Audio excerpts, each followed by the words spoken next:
Muy pero muy buenas noches, sean ustedes bienvenidos a Los Leucos, por supuesto, a este programa y a esta casa, esta familia de periodistas integrada por el señor Diego Alfredo, quien les habla.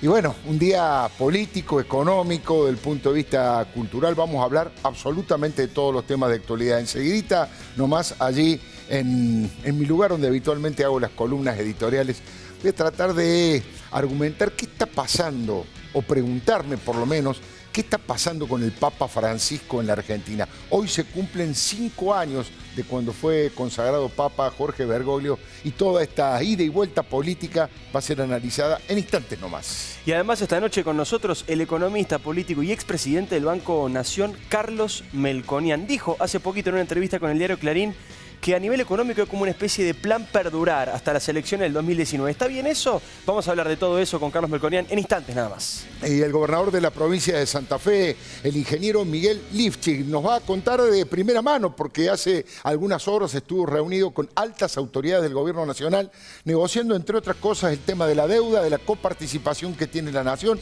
pero también vamos a hablar un poquito de política, ¿no? ¿Hacia dónde va el socialismo? ¿Qué va a pasar con el espacio progresista? Enseguidita.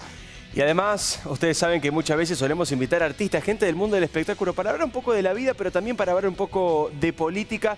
Me parece que por eso se puso un poquito nervioso mi viejo recién cuando comenzaba el programa, porque estaba justamente entrando ella, la invitada del día de hoy. Es actriz, es vedette, es conductora, se llama Catherine Fulop y esta noche va a estar hablando con nosotros.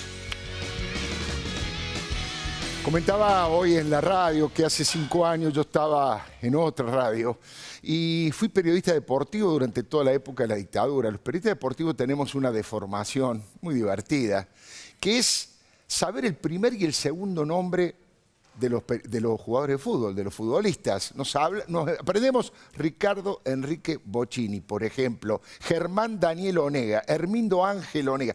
Tenemos esa costumbre de tener los dos nombres, por eso yo siempre retengo el segundo nombre de las personas. Y por eso cuando estábamos escuchando la transmisión en vivo y estábamos al aire con Fernando Bravo, que conducía el programa, cuando dicen Georgius Marius, inmediatamente yo grité Bergoglio.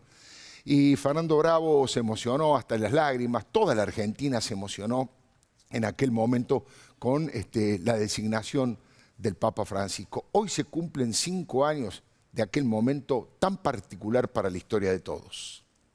Habemus Papa, eminentissimum ac reverendissimum Dominum Georgium Marium, Sancte Romani Ecclesiae Cardinalem Bergoglio. Fratelli e sorelle, buonasera.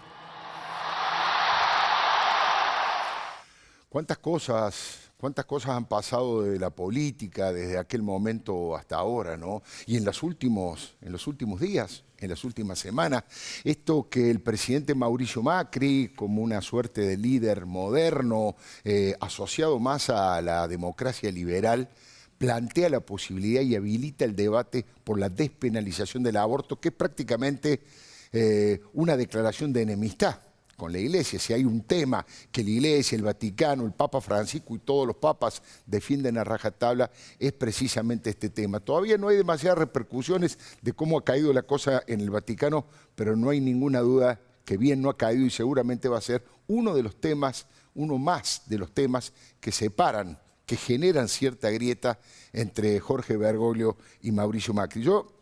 La pregunta que me hago es, ¿qué le pasa al Papa, no? A esta altura le confieso que no lo entiendo demasiado el Papa Francisco. Me cuesta horrores explicar los motivos que lo llevan al Papa a multiplicar una relación de apoyo y amistad, por ejemplo, con Eve de Bonafini, una de las mujeres más desprestigiadas de la Argentina según todas las encuestas. Es insólito, el Papa se dispara tiros en los pies. Son errores no forzados, tal vez forzados por los consejos de algunos personajes nefastos de su entorno que el Papa quiere y respeta. Tal vez no le importe, por supuesto, en absoluto a sus seguidores lo que voy a decir, pero sus firmes vinculaciones con varios impresentables le están generando un fuerte deterioro en su imagen positiva, aún en los más católicos. Por eso la pregunta, ¿no? ¿Qué le pasa al Papa? Son actitudes que le generan pérdida solamente a él. y ganancia a Eve, a Milagro Sala, al Caballo Suárez, a Juan Grabois, a Guillermo Moreno, a Gustavo Vera y siguen las firmes. Ahí estamos viendo en imágenes algunos de los que yo denomino impresentables que el Papa ha bendecido. La verdad, el único perjudicado en todo esto es el propio Santo Padre. Erosiona su credibilidad y el afecto que millones de compatriotas sienten por él. ¿Escuchó usted lo que dijo Eve de Bonafini cuando leyó la última carta que le mandó el padre Jorge? ¿No se acuerda? Se lo recuerdo yo. Yo me escribo bastante con Francisco, con el Papa. Le escribo y le cuento qué nos pasa. También le dije que me ponía contenta que él no le tuviera miedo a las balas y que el enemigo le tuviera tanto miedo a él. Eve de Bonafini dijo que era un lujo y que se escribía bastante, ustedes escucharon con el Papa. La carta se la llevó Juan, dice. No aclara cuál Juan es, pero se supone que se trata de Juan Grabois, con quien hizo una excepción el Papa, y lo atendió especialmente en su última gira en Chile. El Papa lo adora y confía en él y atrasó toda su agenda para poder charlar unos minutos. Es el mismo que dijo Juan Grabois que el vicio de Macri es la violencia, es el mismo que fogonea los cortes de ruta, las calles y apoya a delincuentes probados como Milagro Sala o Jones Guala, ambos detenidos por la justicia democrática e independiente. Hace poco dijo Grabois que no le interesaban los prontuarios, en referencia a Hugo Moyano, y que este es un gobierno colonial. Pero veamos frase por frase lo que el Papa piensa y dice de Eve de Bonafini. Primero le expresa lo siguiente: rezo por vos y las madres y le pido al Señor que te conserve la salud para que puedas seguir ayudando a tanta gente. Pregunto con todo respeto, ¿a qué gente ayuda hoy Bonafini? ¿A Cristina para fomentar ese discurso falso de que es una víctima de la persecución política, cuando en realidad Cristina ha sido la jefa de una asociación ilícita dedicada a saquear el Estado y la que encabezó el gobierno más corrupto y autoritario desde la recuperación democrática? Lo dice la justicia, lo dice el fiscal Gerardo Policita. ¿A qué gente ayuda hoy Eve de Bonafini? ¿A los pobres propietarios que nunca recibieron las casas, que nunca se construyeron de sueños compartidos? ¿A los pobres albañiles que quieren embargar la asociación para cobrar algo de lo que le quedaron debiendo Eve y Sergio Schocklender, a la que Eve definió como su hijo? ¿Qué le pasa al Papa? Es una persona brillante intelectualmente, de una fe religiosa poderosa y con un rol muy positivo en la lucha por la paz y contra la pobreza en el mundo. Y sin embargo, en nuestro país se relaciona con los peores ejemplos. ¿Cuál es el mensaje? ¿A quién ayuda Eve? Le pregunto de nuevo, ¿a los que creen en la justicia y en la democracia? Ella propuso que este gobierno elegido por el pueblo se caiga a pedazos. Llamó a tomar el Palacio de los Tribunales. Insultó al presidente y lo comparó con Hitler. Celebró el terrorismo de Estado que mató a 5.000 personas en las Torres Gemelas. Homenajeó a la ETA y a los grupos guerrilleros argentinos y se atrincheró para no acatar los fallos de los jueces. ¿Cuáles son las señales que transmite el Papa Francisco con este romance político que mantiene con Eve de Bonafini? ¿Qué le pasa? ¿A quién escucha? ¿A quién ayuda Eve? Pregunto. Lo digo con todo respeto, ¿eh? Eve ayuda a un malandra de Estado como Amado Vudú, a un violador de los derechos humanos como el general César Milani, a patoteros como Luis Delía y Fernando Esteche o a mega corruptos como a Lázaro Báez. Se perjudica mucho el Papa cuando lo podría evitar simplemente con su silencio. En su última carta le aconseja a Eve que no tenga miedo a las calumnias y le da argumentos comparando a Eve con Jesucristo, nada menos. Es insólito, la verdad que me resulta bizarro, trágico por momentos. Dice el sumo pontífice a Eve: la calumnia solo ensucia la conciencia y la mano de quien la arroja. A Jesús lo calumniaron y lo mataron después de un juicio dibujado por calumnias. Le estoy diciendo la verdad. Le juro que eso escribió el Papa a Eve Bonafini. Le juro que no miento. La propia Eve leyó la carta y la propia Eve se asombra de semejante comparación. Querida Eve, muchas gracias por tu carta que me llegó por medio de Juan. Rezo por vos y por las madres. Y pido al Señor te conserve la salud para que puedas seguir ayudando a tanta gente. No hay que tener miedo a las calumnias. Jesús fue calumniado y lo mataron después de un juicio dibujado con calumnias. Si uno tiene alguna duda de lo que hace, casi que no nos comparó con nadie el Papa. Casi que no nos comparó con nadie, dice casi irónicamente Ebe de Bonafini, ¿no? Por eso pregunto qué le pasa, porque ¿quién calumnia a Ebe de Bonafini? ¿Las madres de línea fundadora que la abandonaron por su autoritarismo feroz? ¿Los políticos democráticos que rechazan su devoción por Hugo Chávez y Fidel Castro, dictadores y fabricantes de pobres por millones? ¿Los fieles católicos que en la propia catedral vieron cómo ella humillaba a los creyentes, insultaba al cardenal Jorge Bergoglio, al que le dijo basura fascista y lo acusaba de ser cómplice de la dictadura y de haber entregado sacerdotes para que la dictadura lo asesinara? Miren, hay mucha gente que no quiere recordar, que no quiere acordarse de esto que dijo Ebe de Bonafini casi al día siguiente de la designación del Papa Francisco. Yo sé que están todos acá muy interesados para que yo hable del Papa.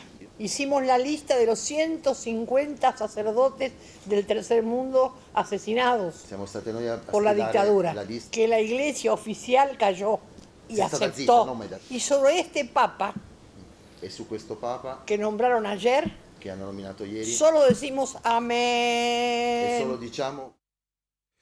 Ahora, ¿quién está injuriando a Ebe? La pregunta. El Papa dice que ella tiene que soportar las injurias. Los que recuerdan que hizo sus necesidades atrás del altar, en el espacio sagrado de la Catedral de Buenos Aires, la que robó o dejó robar tanto dinero y apoya todas las variantes de la violencia. ¿Qué le pasa al Papa? El Caballo Suárez y Milagro Sala tuvieron el privilegio de ser recibidos y tener varias fotografías con el Papa. Él les envió cariños y rosarios. Son delincuentes que están legalmente detenidos por una justicia que certificó esa prisión en varias instancias. Ni los organismos internacionales cooptados por el kirchnerismo se atreven a seguir diciendo que esas son detenciones ilegales. Hoy se vienen juicios por falsos testimonios y abandono de personas a delincuentes que se esconden detrás de los verdaderos mapuches y mintieron para armar una historia de desaparición forzada de personas con Santiago Maldonado. Van a tener que declarar también abogados de derechos humanos kirchneristas de Córdoba que embaucaron a la justicia para inventar un escenario falso. Ya está probado como pocas cosas que Santiago Maldonado se ahogó en el río. Ellos decían que había sido secuestrado, torturado, asesinado y desaparecido por la gendarmería y la dictadura macrista. Sin embargo, el Papa recibió y se fotografió con la familia Maldonado como avalando esas mentiras absolutamente infames. Lo podemos ver, foto que todo el mundo recuerda. No se puede decir que el Papa sea ingenuo o ignore todas estas verdades y no injurias que estoy diciendo. Me duele de verdad por el propio Papa Francisco, porque podría jugar un rol integrador, sanador y ecuménico con la sola decisión de no meterse en política. Pero insiste, desde que se reconcilió con Cristina, no deja de recibir a dirigentes kirchneristas, pese a que tuvo que soportar fotos con Martín Insaurralde, que luego fueron afiches de campaña electoral. Ahí lo vemos con Martín Insaurralde, y por supuesto que eso hicieron una afiche electoral que ahí estamos recordando también.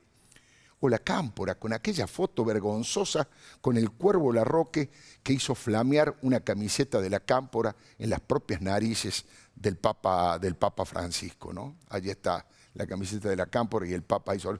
Ahí está José Otavi, madre mía, qué personajes.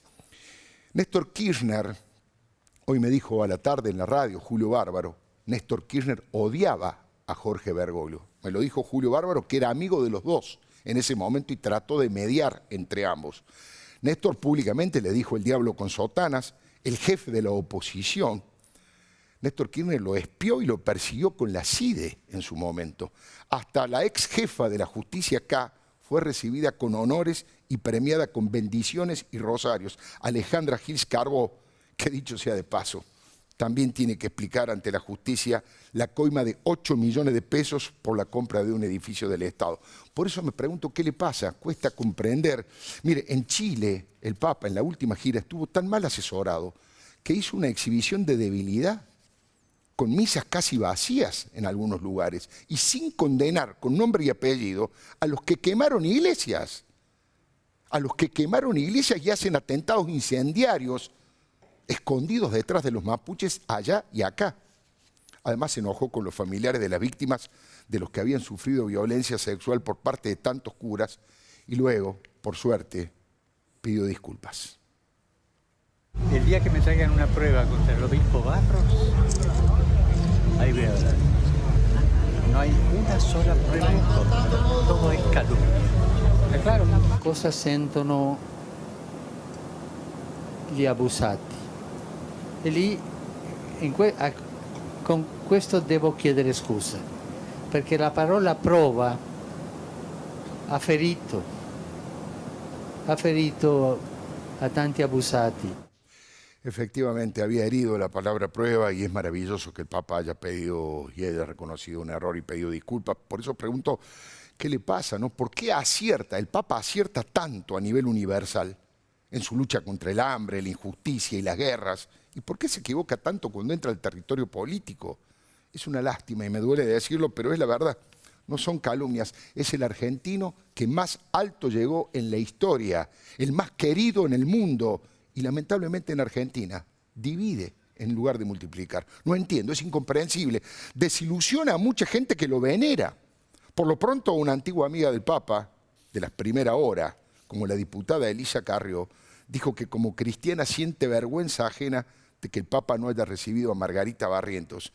Y gracias a Dios, dijo, siempre me negué a ir al Vaticano.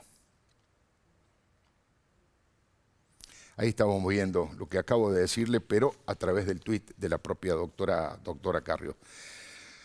Ya pasaron 5 años y una pregunta que me parece que resume lo que mucha gente piensa, ¿no? ¿Qué le pasa al Papa? Arriesgo una respuesta, aún con la posibilidad de equivocarme, por supuesto. Por suerte estamos en democracia y uno tiene hasta la posibilidad de equivocarse. Pero quiero arriesgar una respuesta para tratar de explicar qué le pasa al Papa. Por un lado está el señor Bergoglio, que en su juventud soñaba con ser Perón, formateado en la forja ortodoxa, rígidamente justicialista de Guardia de Hierro. Y por el otro lado está Francisco, el sumo pontífice educado en la excelencia y el sacrificio de los jesuitas, que soñaba con llegar a Papa para honrar mejor al Dios de los pobres. Por eso digo, con perdón de la herejía, que si el Papa fuera candidato a presidente del planeta, yo lo votaría. Por su preocupación permanente por los que más sufren, los que más necesitan, por los refugiados y los perseguidos del mundo, por su inagotable vocación de apostar a la convivencia interreligiosa y a la paz en el mundo, y por su combate contra los corruptos de la banca vaticana y los abusadores sexuales que ensuciaron a la Iglesia. Ese es el hombre religioso, espiritual, absolutamente incuestionable, por lo menos para mí, que no soy un experto en cuestiones no terrenales. De la misma forma, digo que si el señor Bergoglio fuera candidato a presidente en la Argentina, yo no lo votaría. Porque tiene los mismos vicios de la corporación peronista. Tiene todos, apuesta al verticalismo poco cuestionador, protege o por lo menos no condena ni aparta de sus fotos a corruptos hechos y derechos como acabamos de ver. Mire, al Papa le tengo respeto y admiración y me inclino ante su tarea titánica en favor de los que menos tienen y de la paz universal.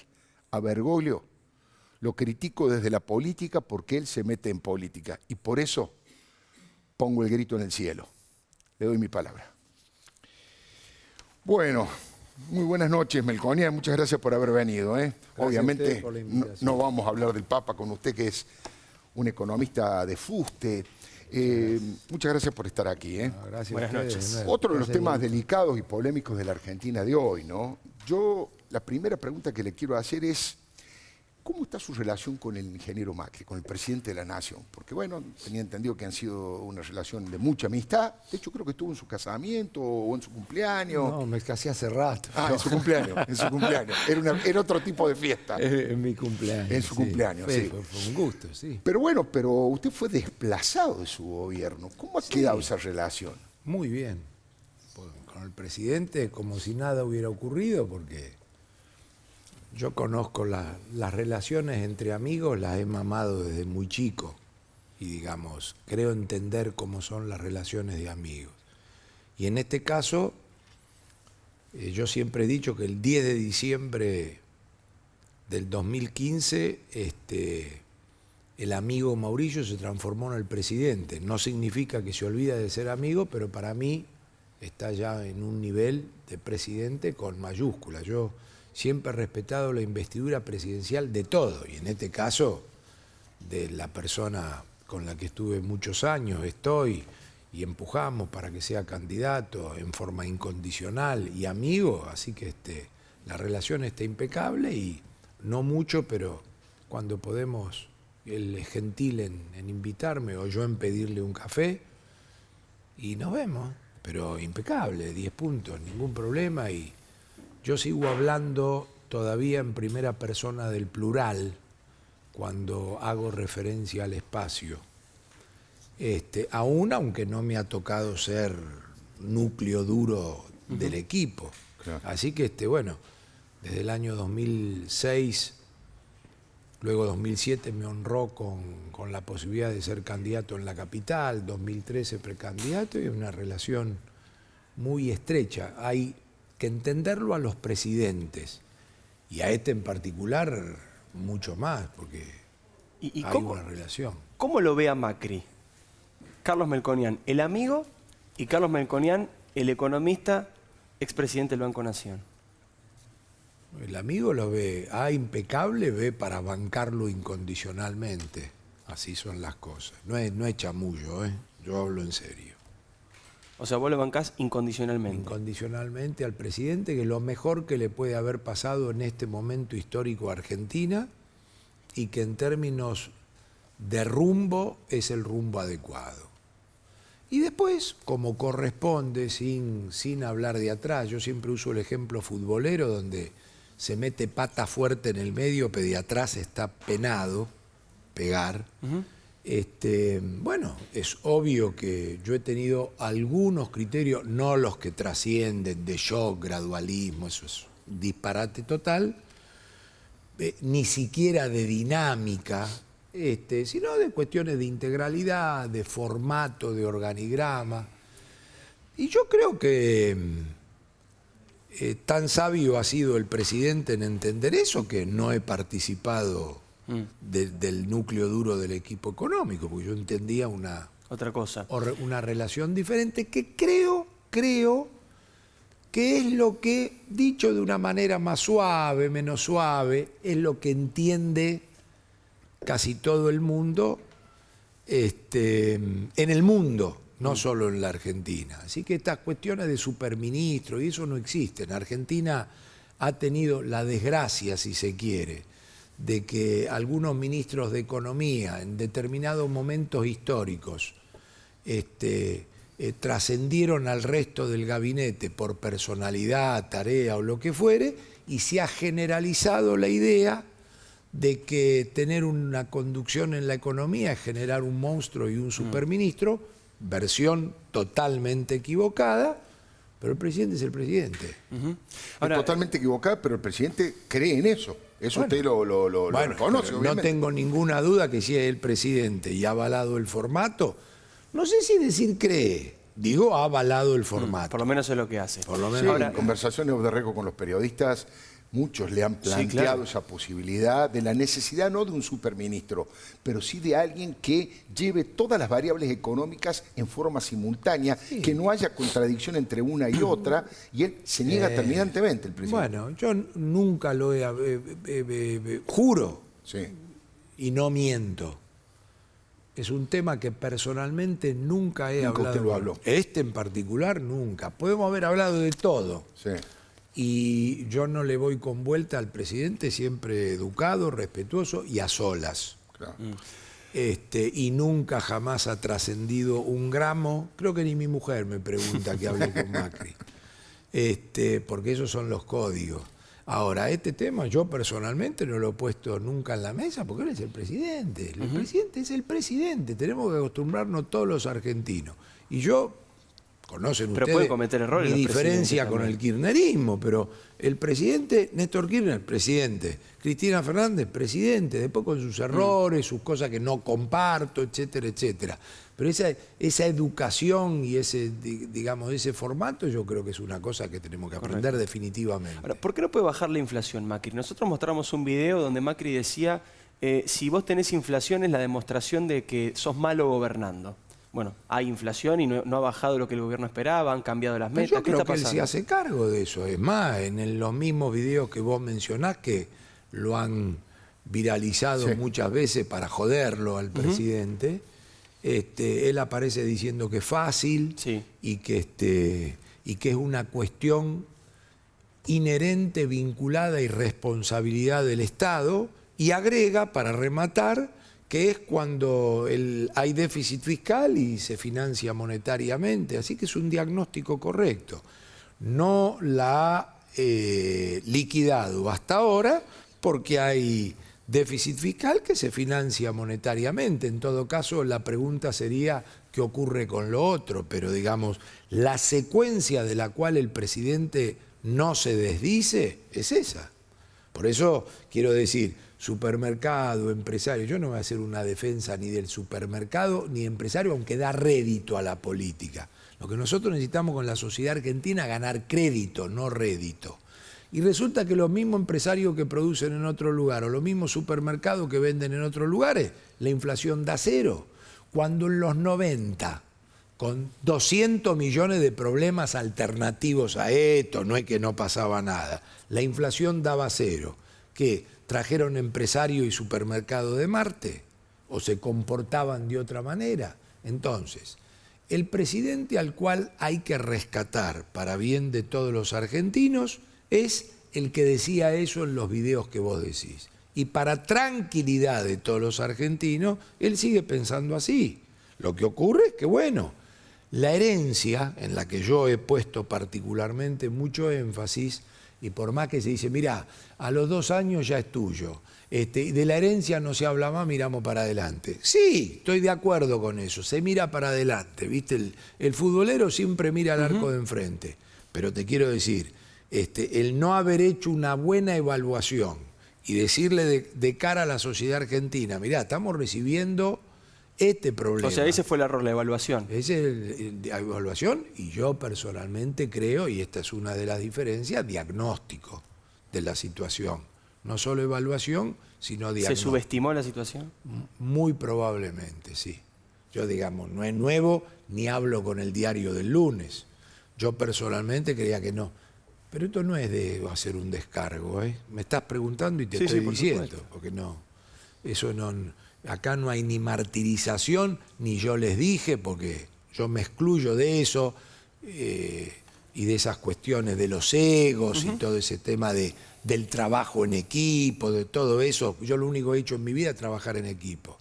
Pero sí, cometimos errores de creer que los precios estaban a 16 pesos, cometimos errores de creer que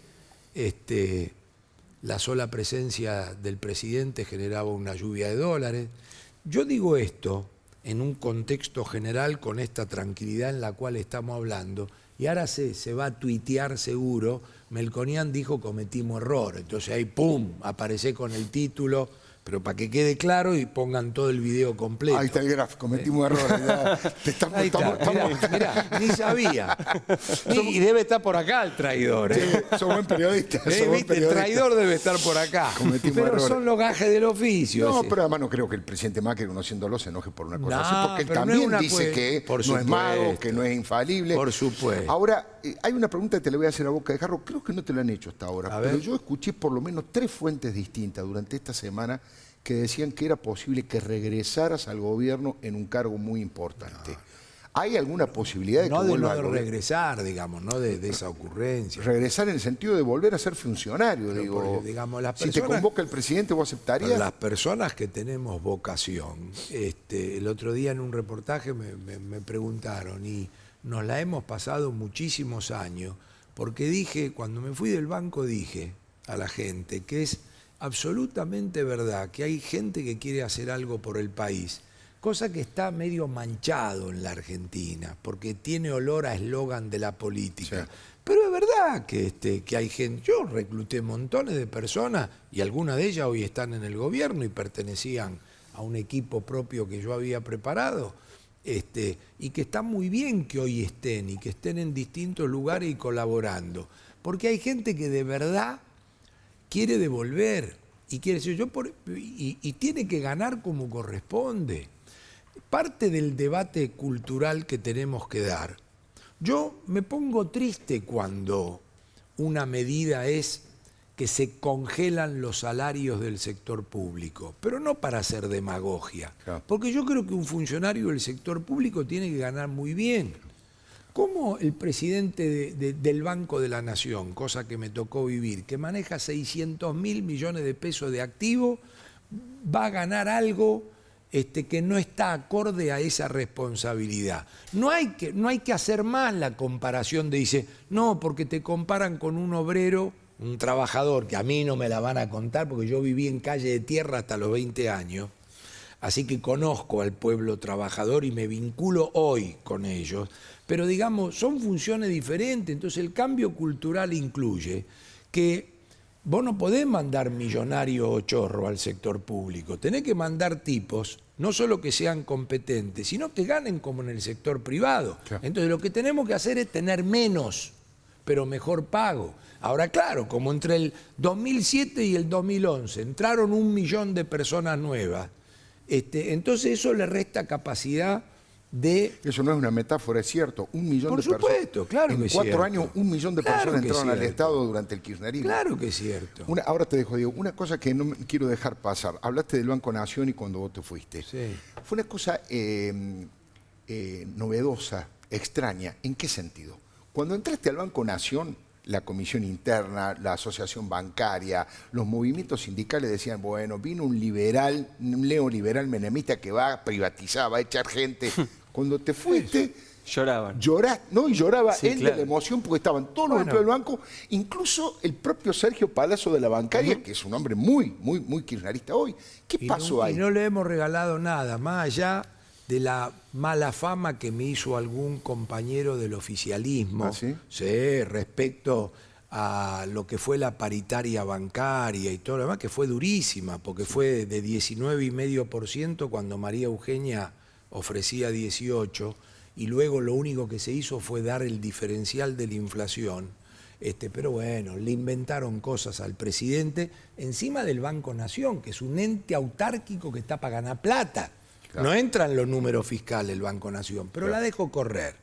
Más allá de eso, yo creo que lo mejor que hicimos, porque no lo hice yo, lo hizo el equipo que a mí me tocó representar, fue regalar la autoestima de la gente, saludar, tratar como gente, darles lugar, hacer que vuelvan a tener relación con la sociedad a través del puesto que ocupaban, porque había gente del banco que nos decían que el fin de semana, cuando se encontraban con amigos, dado que el Banco Central estaba de nuevo activo en la producción de crédito al sector privado y demás, se transformaban en la figura del asado a la noche, porque todos le volvían a preguntar, y antes lo tenían como un empleado público. Entonces, a la gente, cuando está así, hay que recuperarla, respetarla, más allá de que uno tiene sus personalidades. Yo no hice política, porque no me dediqué a la política ni me dedico, pero podía tomar un mate en la cocina o con los choferes abajo o ir al subsuelo al -3, donde alguien me dijo, nunca vino un presidente acá, o aparecer en forma fantasmal en cualquier sucursal donde la seguridad no me dejaba entrar. Y me decía, ¿usted quién es? Yo decía, el presidente. Después de... Sí. Porque iba a ver personalmente cómo trabajaba. Entonces, vos te tenés que dedicar, es esa vocación, darle bola. y dedicarte mucho tiempo. Por eso tiene que estar bien pago. Porque ¿qué tenés que estar hecho personalmente para ir al sector público? No puede ser que vos te necesites decir, no, yo estoy hecho, entonces voy al sector público. Eso no puede ocurrir más. Si estamos dando la batalla cultural, la batalla cultural debe incluir eso, porque si no se van después al banco privado. Ese es todo el tema. O sea, eso es lo que hay que recuperar. ¿El rumbo económico es el correcto? ¿Qué pasa si la Argentina continúa así como está hoy? Yo diría, rumbo sí, es el rumbo que imprimió Macri. Rumbo sí, Argentina volvió a los mercados, se relaciona con los países. Lo que está encontrando es dificultades en que aparezcan los resultados. Pero tenemos que dividir entre rumbo y resultados. A partir del rumbo hay resultados que no se da. Más allá de la... ¿Pero es producto de la mala suerte, de la ineficacia, de...? No, el clima es un producto de mala suerte. Yo diría, no puedo, por respeto a toda la muchachada que trabaja, decir ineficacia, porque digamos, ¿qué autoridad tengo para decir ineficacia? Sí podría decir parte de estas diferencias en términos de macroeconomía, que digamos, mi primer diferencia es que no hay macroeconomía. El otro día leía a un japonés, no me acuerdo en qué diario, que fue un lugarteniente de un famoso informe en los 80, en los 90, que era el informe Okita. Sí. Bueno, y resulta que el corazón de la nota era la idea de intervención del Estado y regulador, que la verdad, a mí no se me cae en la media. Claro. Ahora te iba a decir algo con eso que me dijiste del banco y liberal. Sí. Entonces, ahora, ¿qué decía a cada momento el tipo en la nota? Decía, siempre a partir de la estabilidad macroeconómica. Repetía párrafo por párrafo. O sea, un heterodoxo, un metedor de garfio, un regulador, pero siempre a partir del respeto de la estabilidad macroeconómica. Entonces, bueno, es un tema, la consistencia macro, la búsqueda, la eliminación de esas asimetrías, que ya ahora, viste, cuando alguno empezamos a decir, che, es asimétrica la política fiscal con la política monetaria y entonces la tasa de inflación, recordá los platos ravioli y la Slim Fit. El aire acondicionado y la lo calefacción. mismo. Entonces quiero decir, ya ahora se aceptó que pasó eso. El problema es que la decisión de diciembre fue aumentar el talle de la camisa, no reducir los ravioles. ¿Vos? Simplemente, si quieres profundizar un poco, si querés profundizar un poco en este concepto de plan perdurar, porque suena fuerte también. Esta idea de perdurar suena, vamos a jugar, aguantar, ya que somos aguantar. futboleros, vamos a aguantar perdurar. el resultado 0-0 hasta que llegue el 2019 sin salir al Todos ataque. colgados del travesaño. Te digo, no es agresivo. Es como un dato de la realidad, un triángulo, porque el clima, el campo, flota, esta parte. El triángulo del plan perdurar es que requiere, por un lado, que enfrente siga el tema desdibujado políticamente hablando. Eso se mantiene por ahora, no hay... Plan A, que sean los mismos candidatos, plan B, que digamos, vamos a hablar las cosas Sí, como son. como son. Otra pata del triángulo u otro vértice del triángulo es que es Vox Populi, porque así lo presentó el ministro en conferencia de prensa, que Argentina 2016, 2017, 2018, y yo agregaría 2019 y no sé, 2020, necesita 30.000 millones de dólares por año a conseguir, un poco afuera, un poco adentro. O sea, esto debe coexistir. ¿Por qué? Porque es parte de la transición.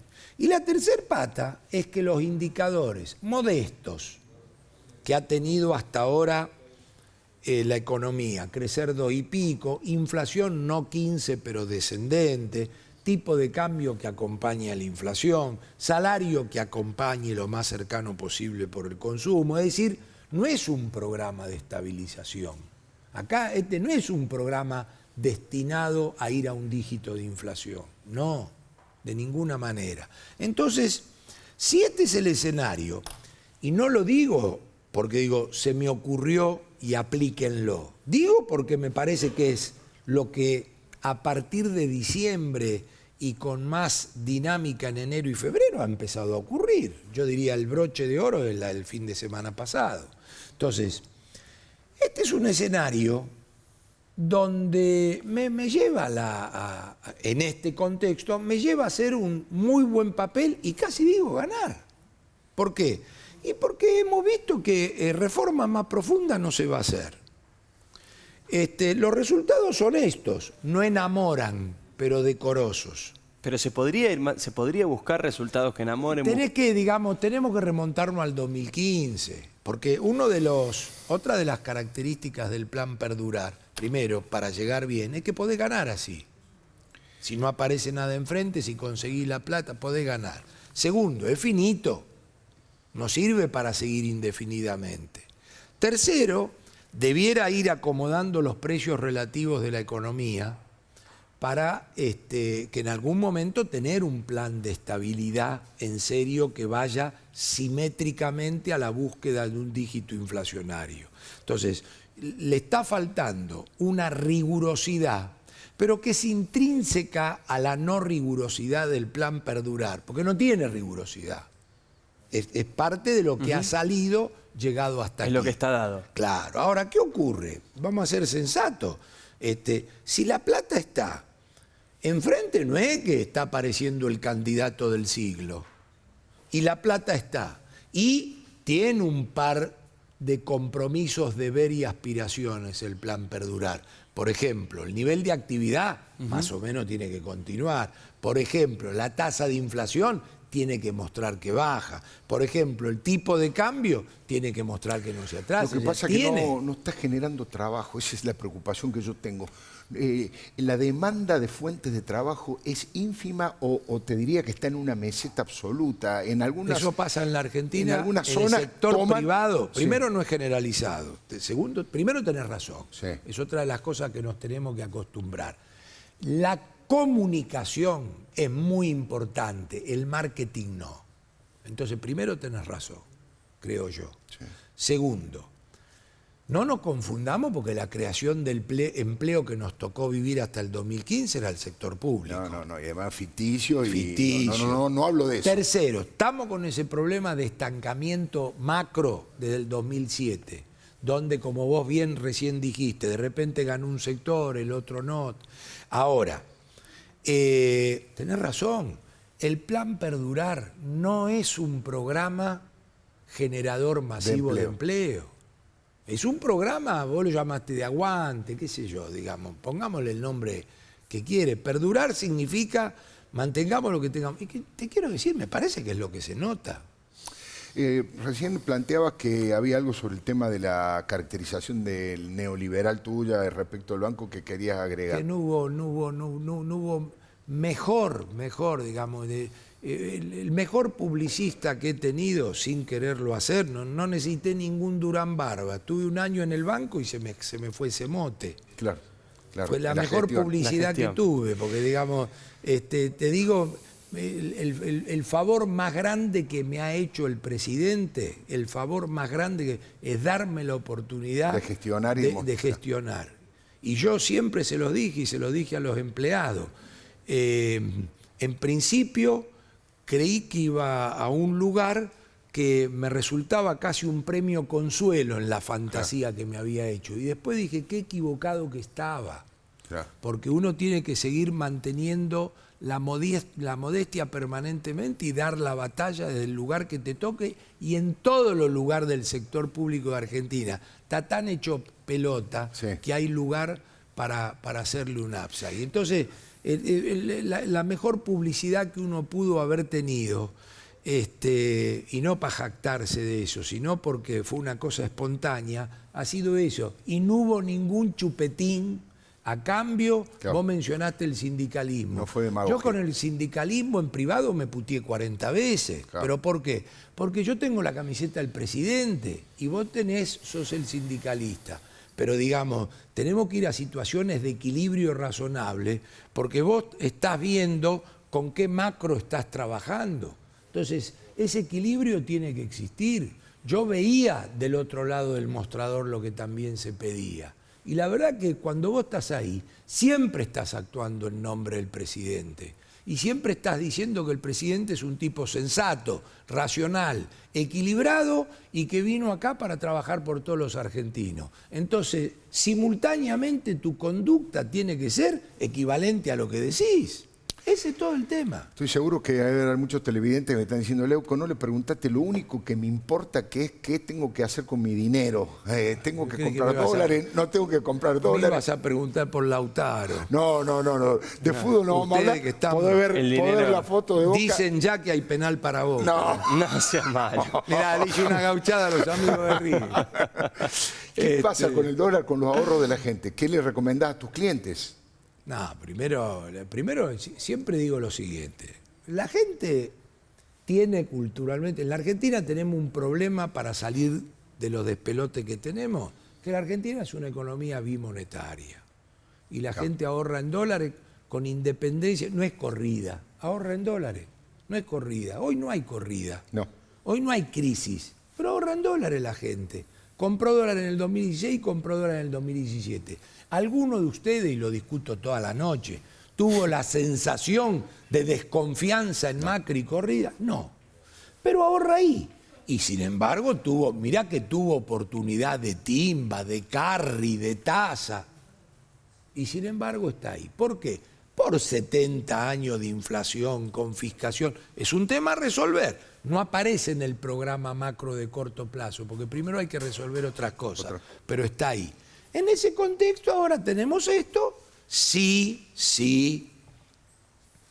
hubo una piña al Banco Central el 28 de diciembre. Claro, el tema de las metas. Claro, es la piña de Briscoe a Monzón, que Monzón mira cuánto falta. Y se tiene que recuperar de eso. Hoy tenemos que saber de nuevo dónde está parado la autoridad operacional del Banco Central, si es la tasa de interés, si es vender dólares. Digamos, está confuso ese tema. De ninguna manera esto significa avalar una crisis, un problema, una corrida. Pero, digamos, tenemos que empezar por este raconto, digamos. Estamos así, ahí. Hoy falta mensaje ahí. Otro tema que interesa mucho, que también, obviamente, como presidente del Banco Nación, sigue, por supuesto, interesando a mucha gente, es el tema de los créditos. Vos recién lo mencionabas, ¿no? Esta idea de la reunión familiar, todo el mundo preguntando por créditos. Claro.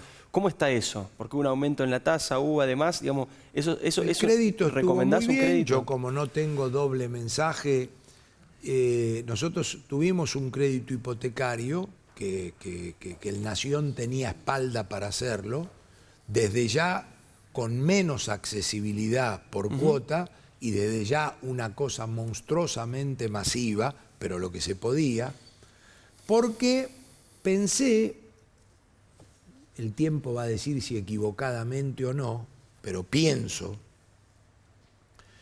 que la UVA o la unidad de indexación o la unidad financiera chilena es una decisión financiera del primer día en economías inflacionarias para tener un elemento que permita al ahorro o a las operaciones financieras hedgear, no perder con la inflación. Eso sí. Ahora, que una persona tome, porque la cuota es barata, un crédito ligado a precios en una inflación, en una economía que no ha logrado abatir la inflación, y donde si te llevas 1 millón, después debes 1.200.000, 1.400.000 y no para nunca, no para mientras tengas inflación, después tenemos que salir de atrás corriendo a ver qué seguro de cambio contra el dólar da, si extendés de 30 años a 40 años, todo un conjunto de cosas que te digo, ¿viste que no se podía esto? Ahora, claro, el resultado, si vos ponés tres vasos de agua en el medio del desierto, se matan por el agua. ¿Por qué? Porque Argentina, no Macri, nunca tuvo crédito hipotecario a excepción de un periodo de los 90 en pesos y en dólares. Entonces, claro, vos a toda la muchachada que alquila, le decís, che, por algún manguito más, tenés lo tuyo. Siempre, yo fui criado, mi vieja siempre me dijo, tomá un crédito, si te da vuelta y está ahí.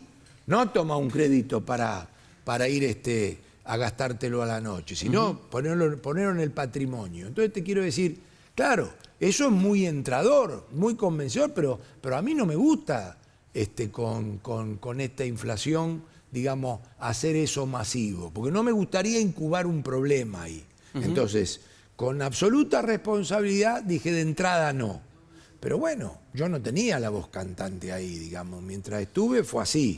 Después se extendió, es muy difícil este tema, porque vos sabés lo que es cuando la gente consigue un crédito hipotecario. Sí, sí, sí. Y vos sabés que yo los visitaba, caí así de sopetón en la casa de un tipo para ver cómo lo había conseguido, cuánto tiempo lo había llevado, cómo lo habían atendido, y le caía de sopetón. Y te digo, yo lo sé porque mi viejo tenía casi 50 y pico, 60 años cuando se compró 40 metros cuadrados en Valentina Alsina, con plan Megatel. Vos no sé si no había nacido.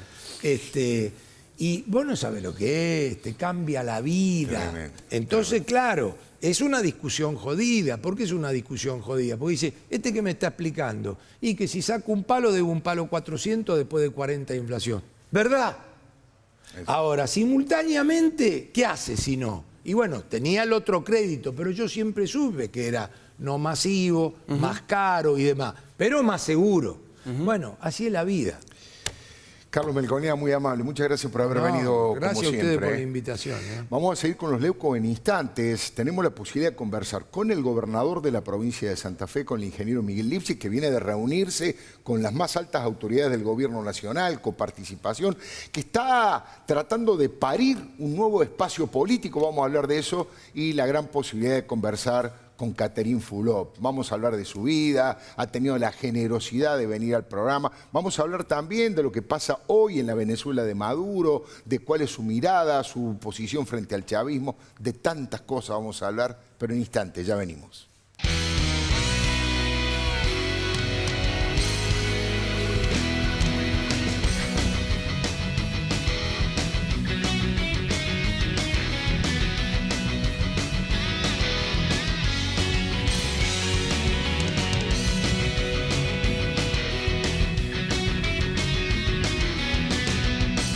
Grupo Adrián Mercado presenta Expo Capipe Gas y Petróleo 2018, integrando la cadena de valor tecnológico del sector hidrocarburos. Del 11 al 13 de abril en el Espacio Duam, Neuquén. Invita Grupo Adrián Mercado.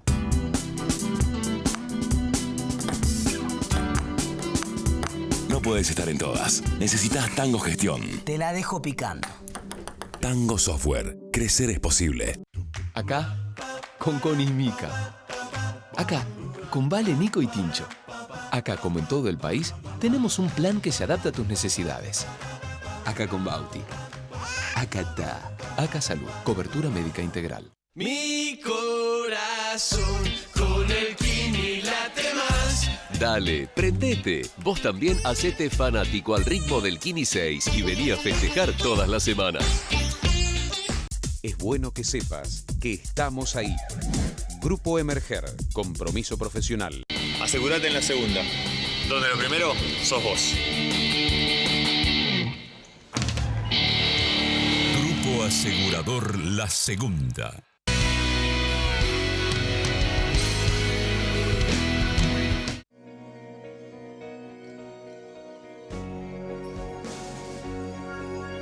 En la ruta viaja mucho más que vehículos.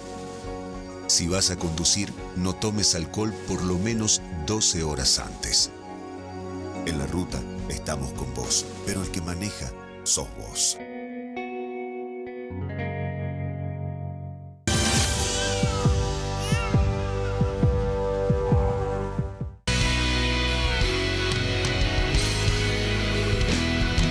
Prevención Salud. Para más información, comunícate con tu productor asesor. Llama al 0810-888-0010 o ingresa a www.prevencionsalud.com.ar.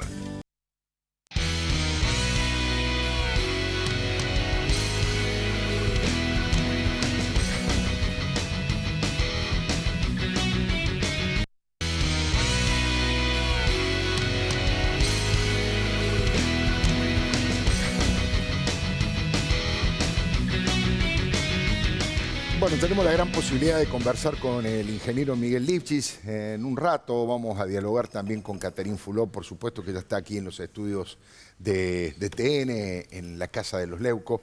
Ingeniero, vamos a dividir en dos aspectos, digamos. Usted como gobernador de la provincia de Santa Fe, y también le quiero preguntar como dirigente político del Partido Socialista. La primera es, hoy tuvo una reunión importante, tengo entendido, con el ministro Frigerio y con el ministro Duhovne respecto al tema de la deuda que la Nación tiene. ¿Llegaron a algún acuerdo? ¿Qué pasó en la reunión? Así es una reunión importante para nosotros porque después de más de 2 años y medio del fallo de la Corte, que fue en noviembre del año 2015, poquito antes que asumiera el presidente Macri, donde nos dio la razón y donde determinó que el gobierno nacional tenía que dejar de traer el 15% de coparticipación que hasta ese momento venía detrayendo a todas las provincias, y por otro lado que tenía que hacerse cargo de saldar la deuda que se había acumulado a lo largo de más de 7 años de una exacción que claramente era inconstitucional y que la Corte lo determinó de esa manera. Después de 2 años casi y medio de gestión del gobierno y después de mucha insistencia por parte nuestra y después de haberlo incluido como una cláusula especial en el consenso fiscal, logramos hoy una convocatoria del gobierno, efectivamente los 2 ministros que usted menciona, Alfredo, y allí nos hicieron una primera propuesta muy general, que como toda primera propuesta en una negociación, por supuesto todavía está lejos de lo que uno pretende, pero que para nosotros es un paso importante, ¿no? Y bueno, que abre la posibilidad para que en los próximos días podamos seguir avanzando y buscando un acuerdo. Creo que hay voluntad de las partes para encontrar un acuerdo que sea factible de saldar para el gobierno y que sea también razonable para los santafesinos. En los diarios se planteaba como una especie de oferta que iba a hacer el gobierno. ¿Fue más o menos así la negociación? Sí, digamos que una primera propuesta que engloba una parte de la deuda en bonos y que engloba otra parte de la deuda en obras. Obviamente ahora hay que analizar qué tipo de bonos van a ser, cómo se capitalizan, si son en dólares o son en pesos. Hay que analizar qué obras son, cuánto valen esas obras. O sea que estamos en una primera fase, pero bueno, hay un arranque de una negociación y creo que eso ya es importante. Nosotros aspiramos a establecer un vínculo de cooperación con el gobierno en términos institucionales y en términos prácticos y por lo tanto superar los conflictos o eliminar puntos de conflicto nos parece que es importante, siempre y cuando obviamente sea razonable la propuesta. Usted habla de cooperación con el gobierno desde el punto de vista institucional. Usted como gobernador de una provincia que es de un color político distinto al gobierno nacional de Cambiemos, ¿se ha sentido perjudicado, se ha sentido discriminado en algún momento, ingeniero? No, yo no me siento discriminado porque prefiero siempre mirar la parte medio llena del vaso. Siempre un gobierno nacional tiene gobiernos provinciales más afines, más cercanos. Esto ha ocurrido toda la vida, no nos va a sorprender. Pero creo que se abre un espacio donde los gobernadores tenemos más posibilidad de diálogo, tenemos posibilidad de plantear nuestros cuestionamientos, nuestras diferencias. Yo lo he hecho con firmeza, digo, a veces eso ha molestado al gobierno, pero bueno, tratando siempre de manera leal defender los intereses de mi provincia y bueno, en ese sentido obviamente estamos reclamando esta deuda y también reclamamos que se concreten las obras públicas que el gobierno ha comprometido para la provincia de Santa Fe y también tenemos la misma expectativa un poco que planteaba Melconian recién, ¿no? Es decir, que se ordene la macroeconomía porque eso es clave para una provincia como la nuestra.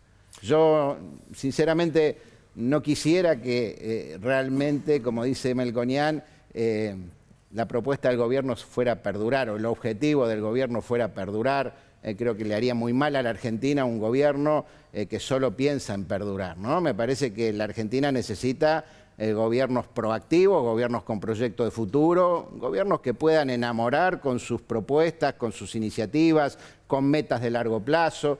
Eso es lo que esperan los argentinos de este y de los anteriores gobiernos y de los próximos. Por eso nosotros también tratamos de no solamente pensar el presente, sino también pensar el futuro de la Argentina y ver cómo podemos construir propuestas alternativas, cómo podemos formar parte del diálogo político de la Argentina, que no puede reducirse solamente a una discusión entre Cambiemos y el kirchnerismo. ¿Cerró la paritaria docente? Disculpe la ignorancia. No todavía. ¿Cuánto está ofreciendo el gobierno? Tenemos medidas de fuerza estos días. Nosotros ofrecimos un 16% en 3 tramos con cláusula gatillo.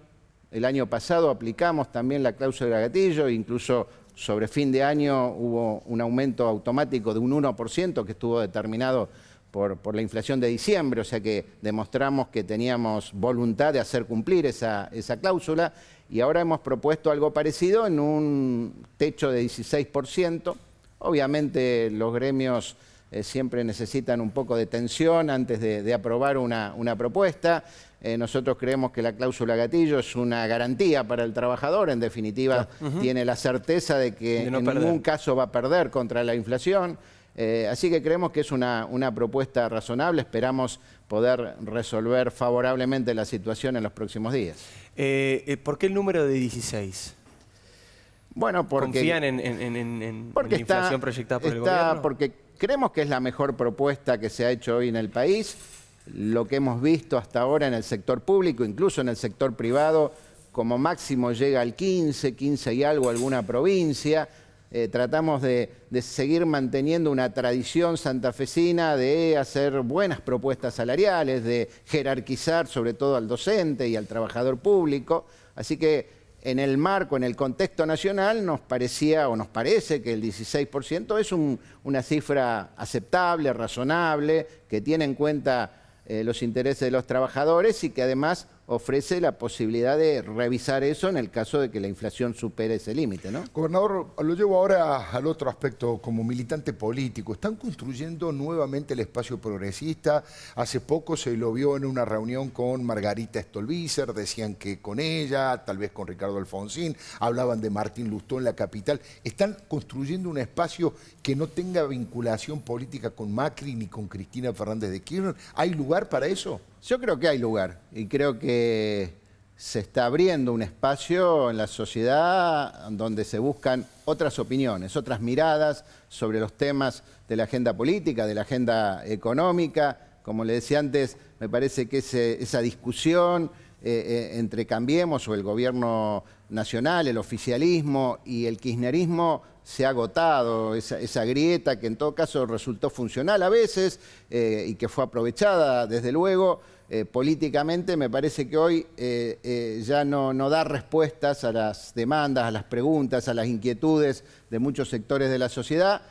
Hay otros temas que están atravesando el debate político. Se ha instalado el tema de la igualdad de las mujeres, el tema del aborto y otros temas, la reforma laboral, la reforma previsional, son temas que empiezan a permear a los partidos políticos, empiezan a construir otro tipo de miradas y de perspectivas en la sociedad, y nosotros aspiramos a construir un polo progresista o a recuperarlo, si se quiere, porque ya existió en distintos momentos de la Argentina. Lo representó Alfonsín en el 83, lo representó el Frente Grande o el Frepaso más tarde, lo representó en su momento la propia Elisa Carrió, cuando fundó el ARI, que fue una expresión innovadora de un proyecto progresista. Lo representó el FAP con Hermes Wiener en el 2011, con una muy buena elección nacional. O sea que evidentemente hay un sector de la sociedad que busca otras miradas y otra perspectiva política, y creo que hay posibilidades de reconstruir un espacio de esas características, no repitiendo fórmulas del pasado, sino pensando en el futuro, en nuevos formatos, mirando las experiencias que hoy están surgiendo en Europa, la experiencia de Macron en Francia, la experiencia de Podemos en España, experiencias que incluso están apareciendo también aquí en la Argentina, ¿no? De nuevas expresiones políticas que tratan de interpretar las demandas de la sociedad. ¿Usted cree que Margarita Stolbizer tomaría distancia de Sergio Massa para sumarse a este espacio? ¿Conversaron esa posibilidad? Porque me imagino que el pueblo progresista, tal vez de prejuicioso, no lo incluya a Massa.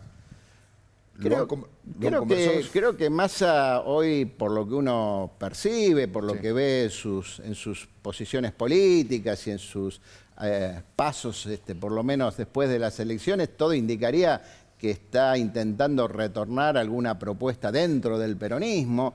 Y creo que obviamente una propuesta alternativa no puede estar siendo furgón de cola de un peronismo reunificado, que yo creo que le va a ser muy difícil no solamente recuperar un liderazgo nacional, sino además recuperar un proyecto de futuro. Yo hoy veo al peronismo muy metido en discusiones internas y en tratar de volver a recuperar experiencias del pasado, algunos de la década pasada, otros de los 90 o de más atrás, pero en definitiva no veo por allí un proyecto de futuro para la Argentina. Gobernador, ha sido muy amable. Muchas gracias por haber venido. Muy amable. Muchas gracias. Bueno, la Buenas gran noches. posibilidad de conversar con Catherine Fulop. Te vamos a hacer una sola pregunta y después vamos a ir a un corte, pero me gustaría saber, Catherine, ¿qué te cuenta tu familia de lo que está pasando en Venezuela hoy? Cuando hablas con ellos, te mandas cartas, te mandas mensajito de texto, mail. ¿Qué te cuentan tus familiares de lo que ocurre hoy? Wow, ¿qué me cuentan? Me cuentan que bueno, que está Venezuela muy difícil, que no se consiguen los medicamentos, que los alimentos los puedes conseguir, pero ponte, están marcados 9.000 bolívares y te lo vende el bachaqueo, que le llaman, que serían como partidarios al oficialismo, gente que también es bastante humilde, y les dan eso como para mantener... Como punteros políticos. Como punteros políticos, y son los que reparten la comida. Entonces tú los ves y agarras, además que hacen un desastre, porque de repente llenan una botella de leche con algo que no es leche, o llenan el arroz con el arroz cualquiera y la ves con caca de rata. O sea, pasan unas cosas terribles, y ponte un pote de leche, 9.000, y te lo cobran a 235.000 bolívares. 200, 300.000, y está marcado 9.000. Como una guerra, digamos. Estás describiendo un escenario de guerra. Claro, porque de hecho, bueno, hay supermercados que sí también tienen algo de comida, pero también es todo importado. En Venezuela se destruyó el aparato productivo. Y bueno, ahora tenemos algo gravísimo que tiene que ver, bueno, todo está grave. Todo. Venezuela está grave toda. Que tiene que ver con la electricidad.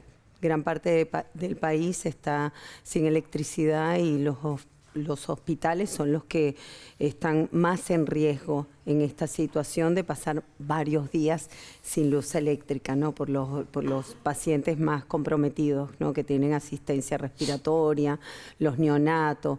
Bueno, yo creo que un plan genocida, ¿no? De este régimen narcoasesinos, o sea, ya no sé ni cómo llamarlos, porque realmente son unos desalmados. Son personas que no tienen alma, porque si se dan cuenta que un país se está muriendo, porque hay hambruna en mi país, deberían echarse a un costado. Y con todo esto de las elecciones, lo que quieren es perpetuarse en el poder. Es impresionante, ¿eh? Se le han humedecido los ojos, emocionada. Catherine nos ha emocionado a todos, ¿no? Porque describió una situación realmente desastrosa. Vamos a hacer un corte muy breve y me gustaría saber, creo que son 4 millones de personas venezolanos que están fuera del país. Aquí hay una cantidad de venezolanos impresionante, y la verdad que es un gusto tratarlo. La inteligencia, la buena onda, el respeto que tienen es impresionante, y a todos les va más o menos bastante bien. Sí. Enseguida vamos a hablar de eso. ¿Qué pasaría si esos 4 millones de venezolanos que están fuera vuelven a Venezuela y votan en las elecciones, o no hay posibilidades porque siempre hay trampa? Ya venimos y seguimos hablando con Catherine Fulop.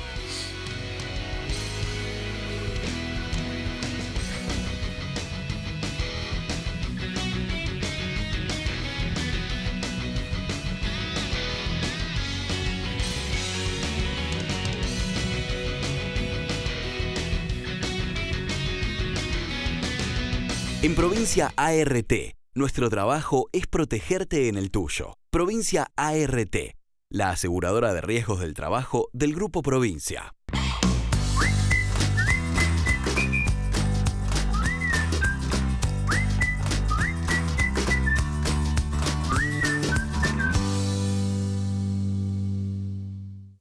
Date el primer gusto del año. En Garbarino empezamos con todo. Aprovecha las ofertas y la comodidad de encontrarlas en nuestras sucursales, en la web o desde la app. Y como siempre, con la entrega más rápida. Garbarino, garantía de confianza. Prevención Salud. Para más información, comunícate con tu productor asesor. Llama al 0810-888-0010 o ingresa a www.prevencionsalud.com.ar.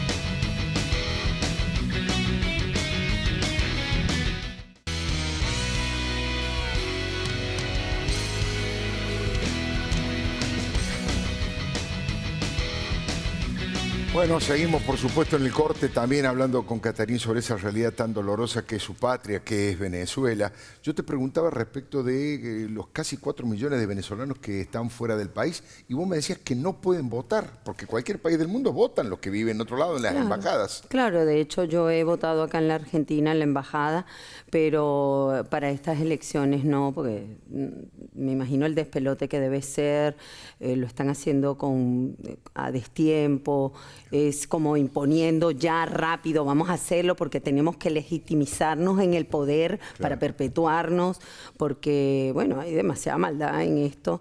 Y esos 4 millones, ahora son 4 millones. Todos los días sale una cantidad enorme de venezolanos a través de la frontera con Colombia. Al mes están saliendo casi 200.000 personas.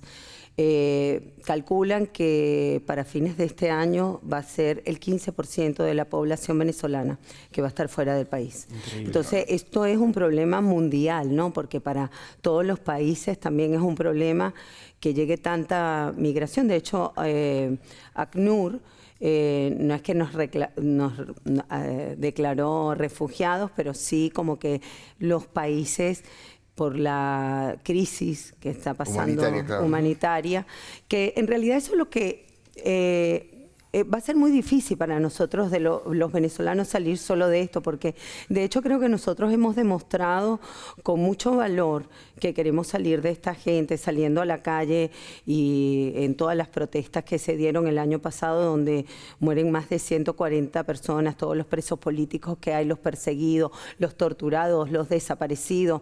Ya va a salir seguramente cuando salgamos de estos infames, va a salir todo, porque la historia no perdona. Y yo lo que digo, de estos, todo lo que pasó, los venezolanos hemos demostrado que queremos salir de ellos, que tenemos ya las ganas de ser libres, de tener nuestra libertad, pero no podemos porque, bueno, están los colectivos armados. Vos nos contabas eso recién en el corte, ¿no? A partir de las 7 de la tarde, imposible salir de tu casa porque te pueden matar en la calle. Claro, y no solo eso, sino que está todo oscuro en Venezuela. No hay luz, no hay luz. Después de las 7 de la tarde. No hay luz en las calles, está todo oscuro. O sea, la vida del venezolano se ha limitado a vivir en casas. Nada de salir a la calle, un poco sale. Había un centro comercial que en esto me llegó ayer un video del domingo a la tarde, al mediodía, que era un centro comercial donde caminábamos así, que era horrible ir al centro comercial porque no tenías dónde estacionar. Vacío. Vacío el centro comercial. Vacío el centro comercial, o sea. Catarín, no queremos solamente hablar de este tema porque hay tantas cosas para hablar. Yo quiero pedirle al director la primera foto que tenemos, que es una foto extraordinaria, para que nos cuentes cómo era la Venezuela en aquella época, cómo ha sido tu hogar, tus padres, en qué hogar te criaste. Ay, mira, gordita y hasta con celulitis, pañales de tela. Ay, Dios mío, qué horror. Pañales de tela. Pañales de tela, sí. La gordita, sí. Nosotros venimos de una clase media, trabajadora. Mi padre muy emprendedor, húngaro. Mi madre humilde, huérfana, criada por las monjas, que la monja que crió a mi mamá es Beata. ¿Esa es tu mamá y la que estamos? Esa es mi mamá, que me tenía en brazos. Esa es mi como tarjeta de bautismo. El bautismo, claro. Sí. ¿Tu mamá está ahí en Venezuela? ¿Está en Venezuela? Mi mamá está en Venezuela. Mi mamá tiene 82 años. Mi mamá está bien porque, bueno, la verdad que todos los que estamos afuera tratamos de ayudar a los que están adentro, ¿no? Mandándole medicamentos porque, bueno, sabemos que faltan los más básicos medicamentos. Bueno, no queremos, claro, eso. Es que hablar de tu madre es tremendo, ¿no? Te genera... Es que no sabes lo horrible que es, o sea, pensar que a tu madre o a algún familiar que esté dentro de Venezuela le pueda pasar algo, y los venezolanos que estamos fuera del país y que alzamos nuestra voz, porque en este momento el silencio sería traición, estamos presos. Los venezolanos están presos dentro de Venezuela y los que estamos afuera estamos presos.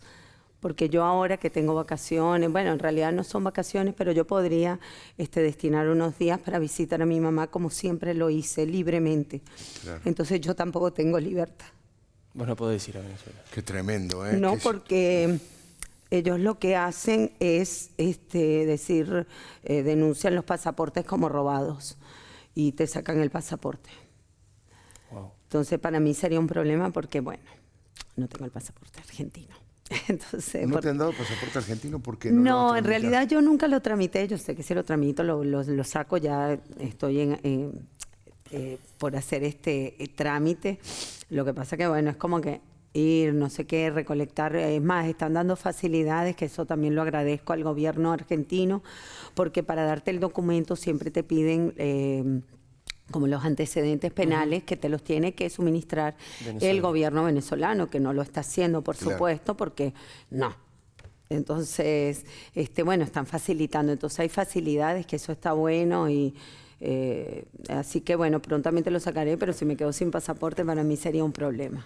Sin duda, sin duda. Le voy a pedir entonces la foto, la última, la número 7, porque también está hablando esto de tu nivel de participación. Creo que estás allí en una marcha en Venezuela, en una concentración. ¿Eso estás ahí con el OVA, con tu marido? Sí, con el OVA. La verdad que ese fue un día muy peligroso. Estábamos al frente de la marcha y bueno, fuimos bombardeados con... Eso todavía estaba Chávez. Imagínate que eso fue en el 2001, cuando la petrolera, cuando despiden a los altos cargos de la petrolera y ellos se atrincheran dentro de la petrolera venezolana porque ellos querían... PDVSA, ellos querían como tomar el dominio y en realidad el dominio sí es del Estado, pero el gobierno no tiene injerencia dentro porque él tiene un presidente. Es como estatal, no gubernamental. Claro. Exacto. Debe ser algo así como el Banco Nación. Debe ser algo así. O sea, yo la verdad que de política y a lo mejor no hablo del todo correcto. Yo hablo desde la experiencia de vida, como ciudadana y como doliente de tener un país que fue y ha sido y puede ser tan rico que tiene gente tan valorable que esté pasando por este sufrimiento tan grande. Entonces, bueno, ellos querían sacar a los altos mandos, que el que es presidente lo ganó por concurso durante una larga carrera dentro de PDVSA, además que fue becado seguramente y estudiado en Harvard. Un experto en el tema, claro. De hecho, los ingenieros petroleros están regados, todos los altos cargos de la PDVSA están regados por el mundo porque la petrolera finalmente los echan a todos y esas fueron las marchas en las que yo participé y de hecho estuve como militando, pero no. En realidad es porque a mí, si algo me moviliza en la vida son las injusticias, ¿no? Y yo me daba cuenta que estaba haciendo algo injusto.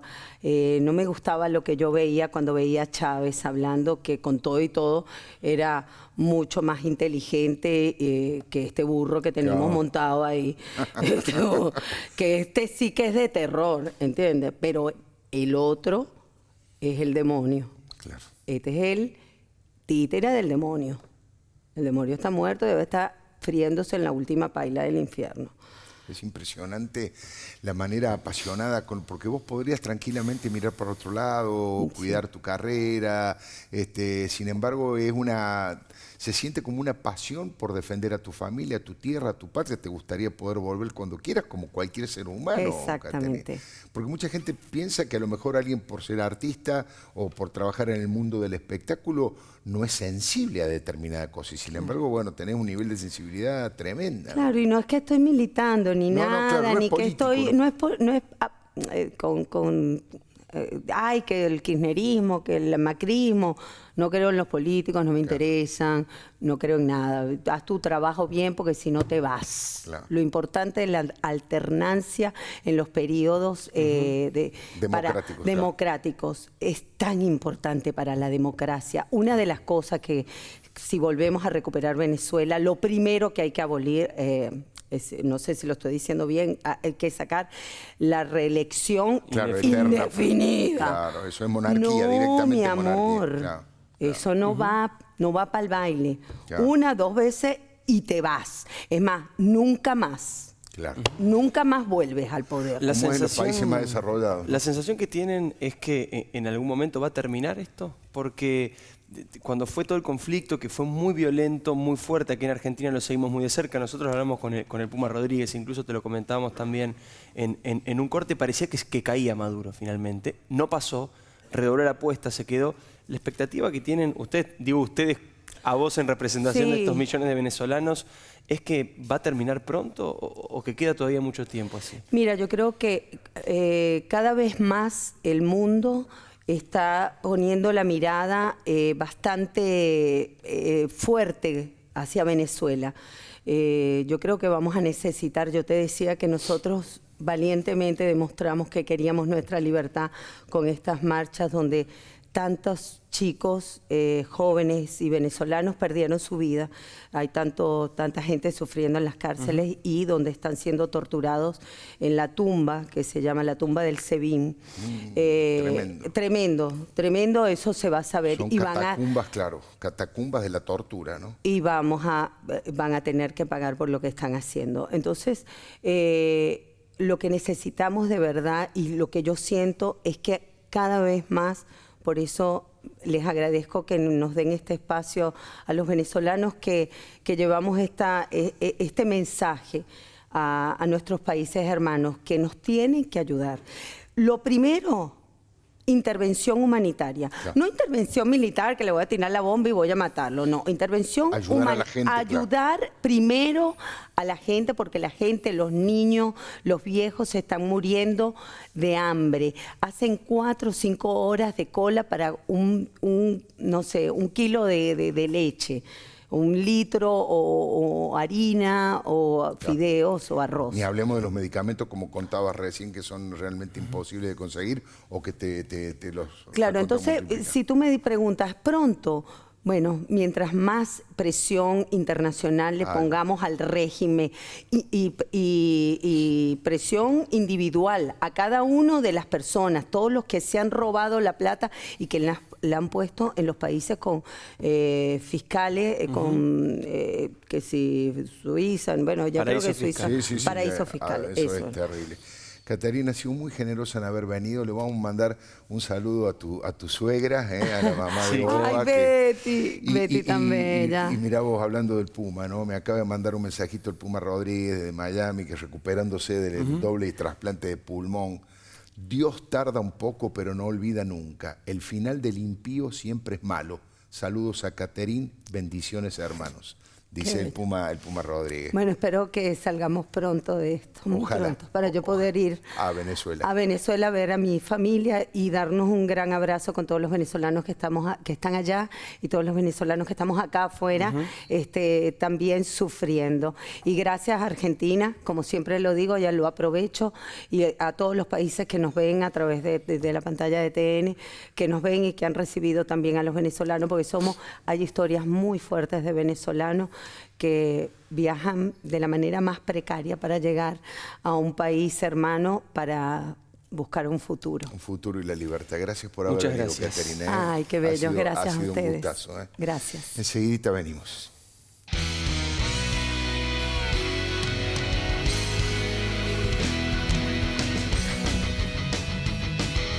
Cuando estamos juntos somos más fuertes y cada uno puede hacer su parte para ayudar al otro a vivir más seguro. Por eso desarrollamos la aplicación Seguridad Provincia, para que vivamos todos más seguros. Buenos Aires Provincia.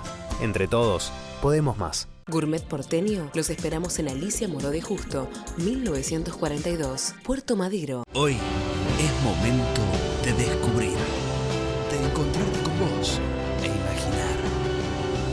San Juan brilla para todos.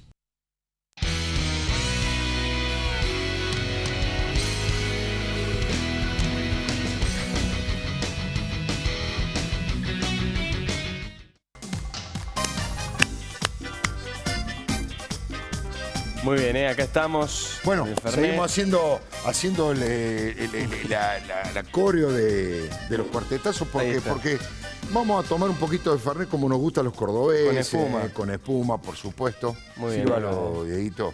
Ahí va. Vamos que ya... Estamos un poco pasados de tiempo hoy. Bueno, pero... Pedimos disculpas. Pedimos disculpas, era imposible. Estábamos todos emocionados, conmocionados por lo que contaba Catarín Fulop, obviamente. Muy bien. Vamos a despedirnos, vamos a brindar. Pronto va a haber novedades en los Leuco, ¿eh? Por ahora le voy a decir una sola cosa. Cuídate, changuito. Chau, pa.